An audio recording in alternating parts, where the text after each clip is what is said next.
ঈদের আনন্দ ছাপিয়ে এবার ঈদগাহ ময়দান থেকে এলো রাজপথ কাঁপানো হুঁশিয়ারি।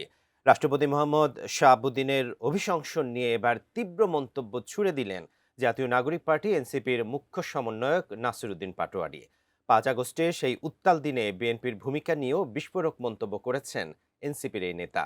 ঠিক কি মন্তব্য করলেন তিনি, বিস্তারিত সাদিয়া সিদ্দিকার রিপোর্টে।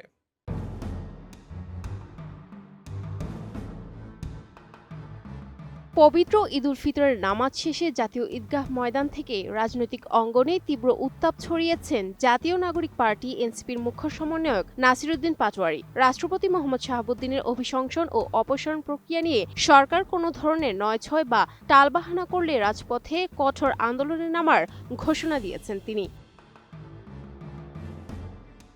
নাসিরুদ্দিন পাটোয়ারি সরাসরি অভিযোগ করে বলেন, আপনার ভাইকে যে খুন করেছে, আপনার মাকে যে ধর্ষণ করেছে, সেই খুনি সংগঠন আওয়ামী লীগের গডফাদার চুপ্পু সাহেব এখানে এসেছেন।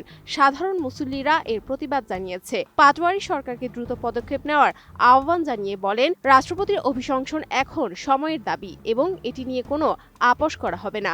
অন্যথায় ছাত্র জনতাকে সাথে নিয়ে পুনরায় আন্দোলনে নামতে বাধ্য হবে তাদের সংগঠন। 5+ স্টার রেটিং প্রাপ্ত দেশের সর্বোচ্চ বিদ্যুৎ সাশ্রয়ী ওয়ালটন এসি স্মার্ট কমফোর্ট এখন নেক্সট লেভেলে। রাষ্ট্রপতি সালাউদ্দিন আহমেদের সাম্প্রতিক কিছু বক্তব্যের কড়া সমালোচনাও করেন নাসিরুদ্দিন পাটোয়ারি। 5 আগস্ট বিপ্লবী পরবর্তী পরিস্থিতি টেনে তিনি দেশের অন্যতম রাজনৈতিক দল বিএনপির ভূমিকা নিয়ে প্রশ্ন তোলেন। নাসিরুদ্দিন পাটোয়ারি বলেন, 5 আগস্ট বিএনপি কি ক্যান্টনমেন্টে যায় নাই? বিপ্লবী সরকার হলে কেন 5 তারিখে ক্যান্টনমেন্টে গিয়েছে? মূলত বিএনপির ক্যান্টনমেন্টে যাওয়ার কারণেই সেদিন দেশে বিপ্লবী সরকার গঠন করা সম্ভব হয় নাই। বিগত আন্দোলনের শহীদদের স্মরণ করতে গিয়ে আবেগপ্রবণ হয়ে পড়েন এনসিপির এই শীর্ষ নেতা। তিনি বলেন, আজকের এই আনন্দের দিনে অনেক শহীদ ভাইকে নিয়ে নামাজ পড়তে পারতেন, তারা অনেক আহত ভাইকে সাথে পেতে পারতেন।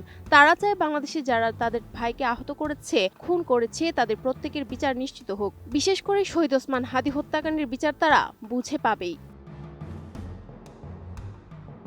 Sadia Siddika, ATN news.